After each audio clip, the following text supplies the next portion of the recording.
Good morning students. आज आपण agriculture science and technology या विषयामधील ऑर्गॅनिक फार्मिंग हा महत्त्वाचा टॉपिक आपण अभ्यासतोय.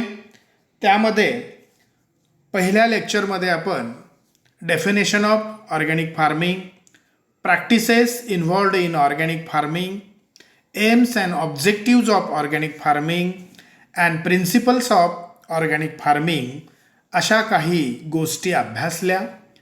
प्रिन्सिपलमध्ये आपण principle of health, principle of ecology, principle of fairness आणि प्रिन्सिपल ऑफ केअर असे 4 तत्त्व आपण पाहिली की ज्याला मराठीमध्ये प्रिन्सिपल ऑफ हेल्थ म्हणजे आरोग्याचं तत्त्व, प्रिन्सिपल ऑफ इकॉलॉजी म्हणजे पर्यावरणीय तत्त्व, प्रिन्सिपल ऑफ फेअरनेस म्हणजे निष्पक्षतेचे तत्त्व आणि principle of care and precaution त्याला आपण संगोपनाचे तत्त्व किंवा जी पर्यावरणाची काळजी घ्यायला हवी ऑर्गॅनिक फार्मिंगमध्ये त्या संदर्भातील तत्त्व किंवा प्रिन्सिपल आपण अभ्यासलेले आहेत. आता यानंतरचा जो भाग आहे तो आहे टाईप्स ऑफ ऑर्गॅनिक फार्मिंग. कोणत्या आहेत त्या पाहूया. टाईप्स ऑफ ऑर्गॅनिक फार्मिंगमध्ये first pure organic farming. Pure organic फार्मिंगमध्ये काय गोष्टी अंतर्भूत आहेत हे आपण बघूया. In this fertilizers and chemicals, pesticides, fungicides are completely avoided. याच्यामध्ये कोणत्याही प्रकारचं केमिकल, मग ते हार्मोन्स असेल, ते फर्टिलायझर असेल, ते पेस्टिसाइड असेल, ती फंजिसाइड असेल, टोटल अवॉइड आपण करतो. It advocates the use of organic मॅन्युअर्स and biological pest control methods only. आणि ही जी प्युअर ऑर्गॅनिक फार्मिंग जे आहे ते ॲडव्होकेट करणे म्हणजे सल्ला देणे. काय सल्ला देतं किंवा याच्यामध्ये काय अंतर्भूत आहे तर यूज ओनली ऑर्गॅनिक मॅन्युअर्स, सेंद्रिय खतांचाच फक्त वापर करा आणि कीड आणि रोग की ज्याला आपण पेस्ट अँड डिसीज म्हणतो ते कंट्रोल करायचे असतील तर बायोलॉजिकल कंट्रोल मेजरच वापरा. तर इथं avoid use of chemicals and use only biological method of pest control and use only organic मॅन्युअर्स असं आपण म्हणू शकतो. याला म्हणायचं प्युअर ऑर्गॅनिक फार्मिंग. दुसरा प्रकार पहा, integrated green revolution organic farming. Integrated green reholution organic farming. In this farming, techniques are developed and are combined with high input technology in order to create integrated systems such as INM, IPM and IWM. आता इथे आपल्याला या integrated म्हणजे एकात्मिक green revolution organic farming असं integrated याचा अर्थ आपण एकात्मिक म्हणूया आणि ग्रीन रिव्हॉल्युशन म्हणजे हरित क्रांती कशाची तर ऑर्गॅनिक फार्मिंगची, ऑर्गॅनिक फार्मिंगच्या रिलेटेड. तर इथे हाय इनपुट टेक्नॉलॉजी आपण वापरतो. High input technology underline. दुसऱ्या टाईपमध्ये आपण हाय इनपुट टेक्नॉलॉजीचा वापर करतो आणि मग त्याच्यामध्ये काय येतं तर INM इंटिग्रेटेड न्यूट्रिएंट मॅनेजमेंट म्हणजे आपण जी खतं टाकतो, न्यूट्रिएंट्स देतो त्याला आपण म्हटलेलं आहे इंटिग्रेटेड न्यूट्रिएंट मॅनेजमेंट. दुसरं आहे इंटिग्रेटेड पेस्ट मॅनेजमेंट म्हणजे IPM आणि तिसरं आहे इंटिग्रेटेड वीड मॅनेजमेंट. तर ह्या 3 सिस्टीममध्ये हाय इनपुट टेक्नॉलॉजी वापरून आपण ऑर्गॅनिक फार्मिंग करतो. त्याला म्हणायचं integrated green revolution organic farming. High input हा शब्द याच्यामध्ये लक्षात ठेवा. त्याचबरोबर ज्या सिस्टीम त्याच्यामध्ये आपण राबवतो ते INM, IPM, IWM. Integrated nutrient management त्याचे लॉंग फॉर्म लक्षात ठेवा, इंटिग्रेटेड पेस्ट मॅनेजमेंट आणि इंटिग्रेटेड वीड मॅनेजमेंट. तिसरा प्रकार आहे integrated farming system IFS. This is low input organic farming. तर इथे TH राहून गेलेले पहा, दिस इज म्हणजे दिस राहून गेलेले त्याच्यामध्ये, this is the low input organic farming. आता इथं लो इनपुटला अंडरलाईन करायचंय. हाय इनपुट म्हटलं की दुसरा प्रकार आणि लो इनपुट म्हटलं की इंटिग्रेटेड फार्मिंग सिस्टीम. तर इथे लो इनपुट आपण वापरतो and it depends upon local resources and ecological processes. म्हणजे आपल्या ग्रामीण भागामध्ये ज्या काही इनपुट्स असतील, लोकल रिसोर्सेस असतील, इकॉलॉजिकल प्रोसेस असेल, रिसायकलिंग एखाद्या गोष्टीचं करायचं असेल, ॲग्रिकल्चर वेस्टचं ज्याला आपण रिन्युएबल एनर्जी म्हणतो म्हणजे नूतनीकरण, आपण टाकाऊपासून टिकाऊ या अर्थाने वापरलेला शब्द आहे. क्रॉप रेसिड्यू आपण वापरतो, त्याचा खत म्हणून वापर करतो. तर असे जे काही लो इनपुट ऑर्गॅनिक मटेरियल असेल किंवा त्याची कॉस्ट कमी असेल तर ते आपण ह्या तिसऱ्या प्रकारामध्ये मोडतो. तर पहा, पहिली जी सिस्टीम आहे ती प्युअर ऑर्गॅनिक फार्मिंग आहे. दुसरी आहे integrated green revolution organic farming आणि तिसरं आहे इंटिग्रेटेड फार्मिंग सिस्टीम. पहिलं केमिकल यूज टोटल अवॉइड आपण करतो आणि ऑर्गॅनिक मॅन्युअरचा उपयोग करतो. दुसऱ्या प्रकारामध्ये आपण हाय इनपुट टेक्नॉलॉजीचा वापर करतो with integrated system such as INM, IPM and IWM. आणि तिसऱ्यामध्ये फक्त आपण natural resources with low input टेक्नॉलॉजीचा वापर करतो. हे नेहमी लक्षात ठेवा. तर या 3 ऑर्गॅनिक फार्मिंगचे जे प्रकार आहेत ते सुद्धा अतिशय महत्त्वाचे आहेत. IMP आणि स्टार त्याला करा आणि 3 मार्कासाठी या गोष्टी विचारल्या जाऊ शकतात. Next, requirement and components of organic farming. आता रिक्वायरमेंट म्हणजे काय काय रिक्वायरमेंट आहे. आपल्याला समजा सेंद्रिय शेती करायची आहे तर तिथे काय रिक्वायरमेंट आहे. कॉम्पोनंट्स म्हणजे घटक कोणते आहेत ऑर्गॅनिक फार्मिंगचे हे आपण याच्यामध्ये बघूया. तर ह्या छोट्याशा युनिटमध्ये जवळपास 10 ते 11 मुद्दे आहेत. पण या लेक्चरमध्ये टाईप्स ऑफ ऑर्गॅनिक फार्मिंग आता जे पाहिलं त्याच्याबरोबर या रिक्वायरमेंट आणि कॉम्पोनंट्स ऑफ ऑर्गॅनिक फार्मिंगमध्ये पहिले जे काही 5-6 मुद्दे आहेत त्याचीच आपण इथे चर्चा करणार आहोत आणि उर्वरित जे काही राहिलेले मुद्दे असतील ते आपण तिसऱ्या लेक्चरमध्ये बघूया. तर सुरुवातीला जी रिक्वायरमेंट आहे ती आहे प्लॅन म्हणजे नियोजन, क्रॉप प्रोडक्शन प्लॅन, की तुम्ही कोणती पिकं घेणार, कशी घेणार, तर त्याला आपण क्रॉप प्रोडक्शन प्लॅन म्हणूया. आता त्याच्यामध्ये काय अभिप्रेत आहे पहा. दिस plan shall include description of the crops in production cycle as per the agroclimatic situation. तुमची शेती कुठल्या रिजनमध्ये आहे, कुठल्या ॲग्रोक्लायमॅटिक झोनमध्ये ती येते, तिथलं क्लायमेट कसं आहे, तिथं सॉईल कशी आहे, त्याच्यानुसार तुम्ही ते क्रॉपचं नियोजन कोणकोणते तुम्ही क्रॉप घेणार तर त्याचा प्लॅन करणं गरजेचं आहे. दुसरं वाक्य पहा, description of practices and procedures to be performed. आणि तुम्ही ती कशी घेणार आहात, कन्व्हेन्शन फार्मिंग करणार आहात का मॉडर्न ॲग्रिकल्चर टेक्निकचा वापर करणार आहात, तर हे सगळं तुम्हाला त्याच्यामध्ये डिस्क्राईब करावं लागतं. म्हणजे कुठल्या प्रॅक्टिसेसचा वापर करणार, समजा तुम्ही इंटर कल्टिवेशन करणार तर कुठले इम्प्लिमेंट्स वापरणार, त्यानंतर तुम्ही खतं कुठली वापरणार. आता इथे फक्त सेंद्रिय खतच आपल्याला वापरायचे, त्याचे सुद्धा प्रकार आहेत, मग ते कुठले वापरणार, कोणत्या पद्धतीने ते टाकणार, त्याला प्रॅक्टिसेस अँड प्रोसिजर्स असं आपण इथं म्हटलेलं आहे. तर त्याचं डिस्क्रिप्शन आपल्या प्लॅनमध्ये आलं पाहिजे. List of inputs used in production. तर एखाद्या क्रॉपचं प्रोडक्शन घ्यायचं आहे तर त्याची यादी केली पाहिजे की कुठले कुठले इनपुट्स आपल्याला त्या पिकाला द्यावे लागतील की जेणेकरून आपल्याला यील्डच्या स्वरूपात आउटपुट मिळेल. तर ती इनपुटची लिस्ट तुमची तयार पाहिजे. Sources of organic planting material. जे प्लांटिंग मटेरियल तुम्ही वापरणार आहात त्याच्यावरती कुठली केमिकल ट्रीटमेंट केलेली नसावी, ते टोटली ऑर्गॅनिक प्लांटिंग मटेरियल असावं, याच्याकडे सुद्धा आपल्याला लक्ष द्यावं लागतं. आणि description of the record keeping system.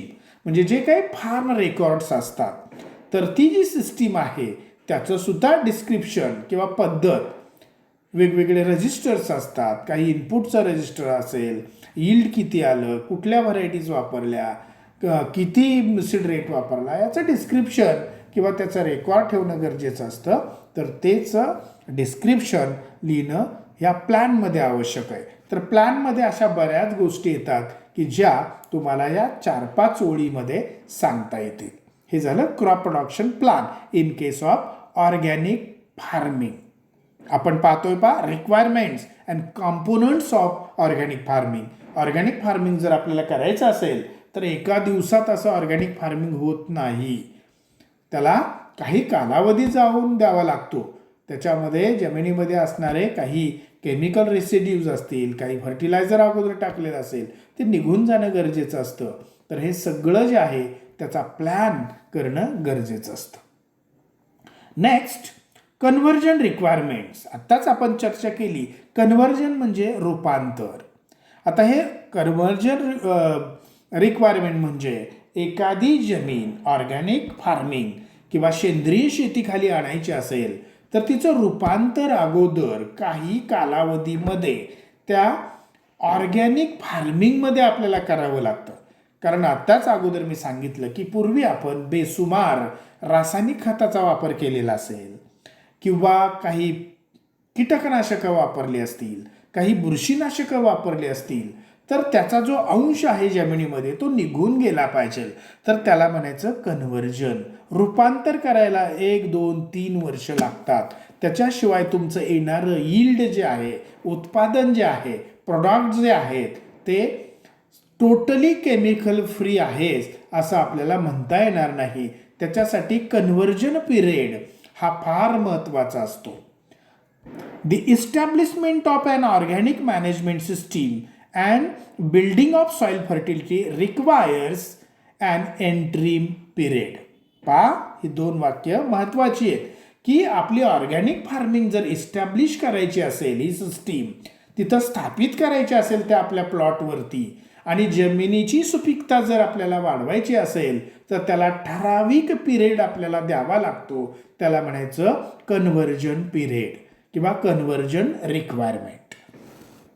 The start of the conversion period may be calculated from the date of first inspection by the certification of the body.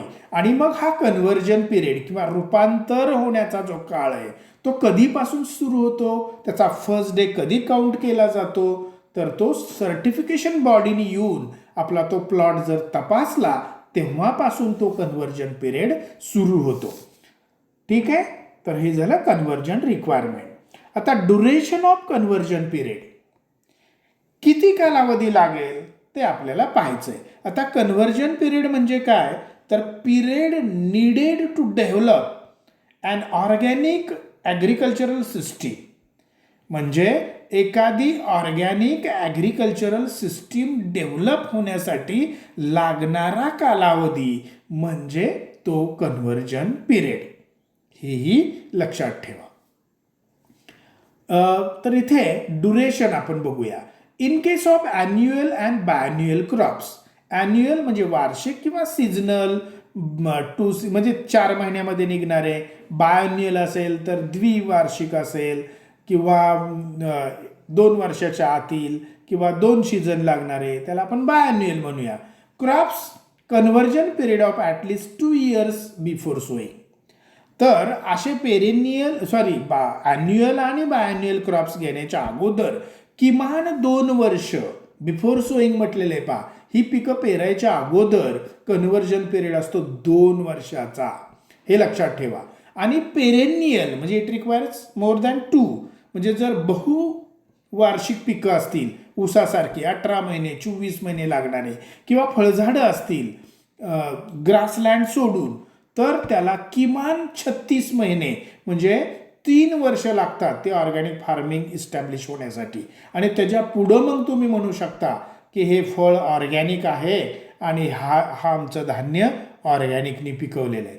पहा, annual आणि बायॲन्युअल असेल तर तो कन्व्हर्जन पिरियड किती दिवसाचा असतो, 2 वर्षाचा. आणि जर पेरेनियल असेल क्रॉप तर ॲट लिस्ट 3 years 36 months हे नेहमी तुम्ही लक्षात ठेवा.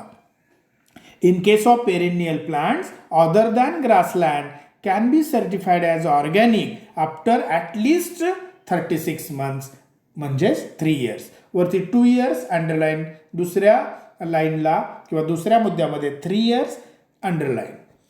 The accredited certification bodies decide extension or reduction of conversion period. आणि ती तपासणारी एक संस्था असते, त्याला आपण सर्टिफिकेशन बॉडी म्हणतो. तर ती सर्टिफिकेशन बॉडी हा कन्व्हर्जन पिरियड कमी करू शकते किंवा वाढवू सुद्धा शकते. हे कशावरून? तर आपल्या मॅनेजमेंट प्रॅक्टिसेसवरून. आपल्या त्या जमिनीमध्ये जर केमिकल सापडले तर तो पिरियड, कन्व्हर्जन जो पिरियड आहे तो वाढू शकतो. आणि जर अगोदरच आपण काही प्रमाणात कमी केलेले असतील केमिकल्स, तर ऑर्गॅनिक फार्मिंग इस्टॅब्लिश होण्यासाठी तो जो काही कन्व्हर्जन पिरियड आहे तो कमी सुद्धा ती बॉडी करू शकते. It depends upon certification body आणि इन्स्पेक्शन ऑफ द सॉइल. ठीक आहे, हे झालं duration of conversion period. Next landscape. Landscape म्हणजे तुमची जी जमीन आहे तर त्या जमिनीचं नेचर, की तिथं बायोडायव्हर्सिटी जैवविविधता असेल तर ती टिकली पाहिजे, मेंटेन केली पाहिजे. तर साधारणतः organic farming should contribute beneficially to ecosystem. म्हणजे इकोसिस्टीमला त्या तुमच्या फार्मिंग सिस्टीमचा, प्रोडक्शन सिस्टीमचा फायदाच झाला पाहिजे. तिथं हार्म होऊन, अपाय होऊन चालत नाही. Minimum percentage of the farm area to facilitate biodiversity and nature conservation. म्हणजे जैवविविधता टिकली पाहिजे, नेचर तिथलं टिकलं पाहिजे, अशा तऱ्हेने ते लँडस्केप डेव्हलप करा किंवा ऑर्गॅनिक फार्मिंग डेव्हलप करा. नंतरचा मुद्दा आहे choice of crops and varieties. तर ऑर्गॅनिक फार्मिंग तुम्ही इस्टॅब्लिश करताना किंवा सेंद्रिय शेतीची तयारी करताना तुम्ही कुठले क्रॉप्स घेणार आणि क्रॉप्स घेतले तर त्या क्रॉपच्या व्हरायटीज कुठल्या तुम्ही चॉईस करणार, हे सुद्धा फार महत्त्वाचं असतं.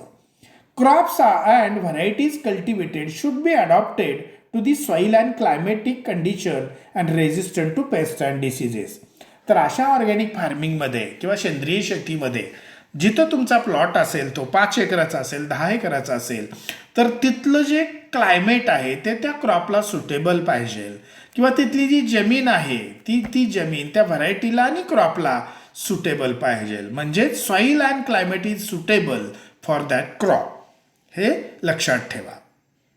आणखी व्हरायटीज कशा पाहिजेत? रेजिस्टंट, प्रतिकारशक्ती त्याची नॅचरलीच चांगली पाहिजे, इम्युनिटी चांगली पाहिजे, की जेणेकरून कीड आणि रोगांना ती प्रतिकार करू शकेल. म्हणजेच resistant to pest and diseases. तर अशा प्रकारचे क्रॉप्स, अशा प्रकारच्या व्हरायटीज तुम्ही चॉईस केल्या पाहिजेत. त्यानंतर use of organic seed and plant materials. हे जे प्लांट मटेरियल तुम्ही वापरताय ते ऑर्गॅनिक पाहिजे, त्याला कुठल्याही प्रकारची ट्रीटमेंट दिलेली नसावी.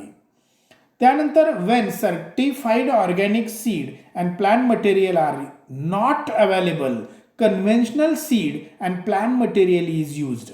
समजा तुम्हाला अशा प्रकारचं सीड मटेरियल किंवा प्लांटिंग मटेरियल मिळालं नाही, तर कन्व्हेन्शनल म्हणजे देशी परंपरागत ज्या बिया असतात, हायब्रिड सोडून, तर अशा बिया किंवा अशा पिकांच्या बिया तुम्ही इथं वापरल्या पाहिजेत. कन्व्हेन्शन फार्मिंग म्हणजे परंपरागत शेती, त्याच्यामध्ये आपण देशी बियाणं वापरलं पाहिजे. आणि त्यानंतर genetically engineered seed, transgenic plants or plant material not used.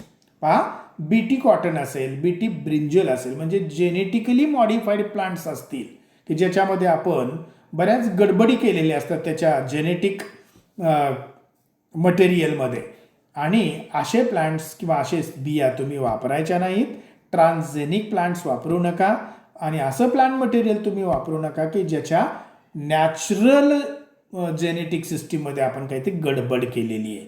म्हणजे हायब्रिड असेल किंवा जेनेटिक इंजिनिअरिंगनी केलेलं काही चमत्कारिक बियाणं असेल, असलं कुठलंही मटेरियल ऑर्गॅनिक फार्मिंगमध्ये चालत नाही की जेणेकरून आपल्याला मानवजातीला धोका निर्माण होऊ शकतो, कॅन्सरसारखा. तर हे झाले choice of crops and varieties used in organic farming. त्यानंतर 7वा मुद्दा आहे पहा, diversity in crop production and management plan. तर डायव्हर्सिटी याचा अर्थ विविधता. एकच क्रॉप मोनोकल्चर सारखं घ्यायचं नाही. मग थोडीशी जमिनीच्या फर्टिलिटीकडे, सुपीकतेकडे लक्ष दिलं पाहिजे. त्यामध्ये मधून कडधान्य घ्या, काही सिरियल क्रॉप्स घ्या, काही फळझाडं लावा. म्हणजे डायव्हर्सिटी, विविधता पाहिजे क्रॉप प्रोडक्शनमध्ये आणि तुमच्या व्यवस्थापनाच्या नियोजनामध्ये, मॅनेजमेंट प्लॅनमध्ये. पहा काय 2 ओळी सांगितले तिथे. Organic farming take into consideration the structure and texture of soil fertility of the soil and surrounding ecosystem with a view to prevent nutrient losses. तर इथे तुम्ही साधारणतः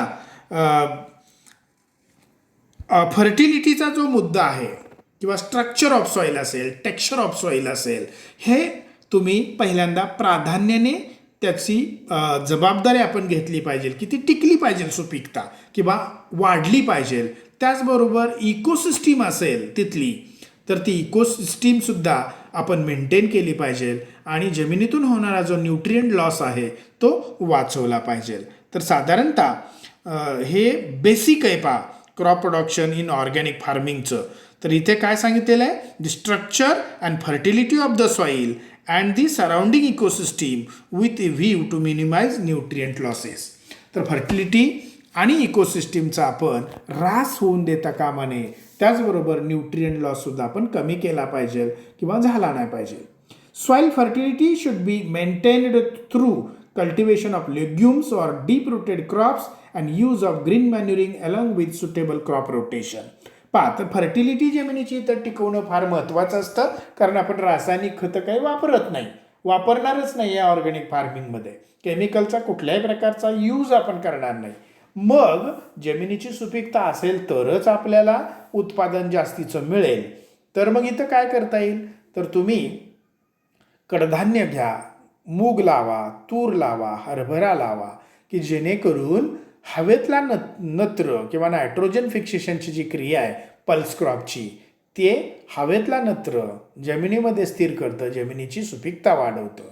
त्याचबरोबर ग्रीन मॅन्युरिंग, हिरवळीचं खत, म्हणजे आपण ताग पेरतो आणि फ्लावरिंग स्टेजला तो ताग त्याच जमिनीमध्ये गाडतो. तर अशा प्रॅक्टिसेस, ग्रीन मॅन्युरिंग क्रॉप्स असेल किंवा लेग्युम क्रॉप असेल, डीप रूटेड क्रॉप असतील, तर अशी पिकं घेऊन आपण त्या जमिनीची सुपीकता वाढवली पाहिजे.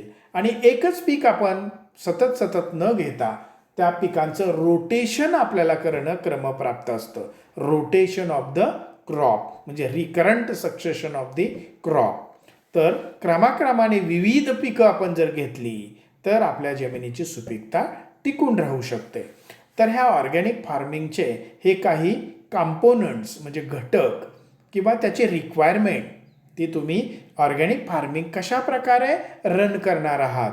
तर मला वाटतं इथे 6 ते 7 मुद्दे आपण इथे कन्सिडर केले. आणि म्हणजे क्रॉप प्रोडक्शन प्लॅन असेल किंवा choice of crops and varieties असेल किंवा बायोडायव्हर्सिटीचा मुद्दा असेल, इको सिस्टीमचा मुद्दा असेल किंवा सॉईल फर्टिलिटीचा मुद्दा असेल, हे सगळे मुद्दे आपण त्या ऑर्गॅनिक फार्मिंगशी रिलेटेड आज आपण डिस्कस केले. हेही महत्त्वाचं आहे. उर्वरित मुद्दे आपण 3ऱ्या लेक्चरमध्ये आपण त्याची चर्चा करूया आणि तिथं हा आपला टॉपिक संपेल.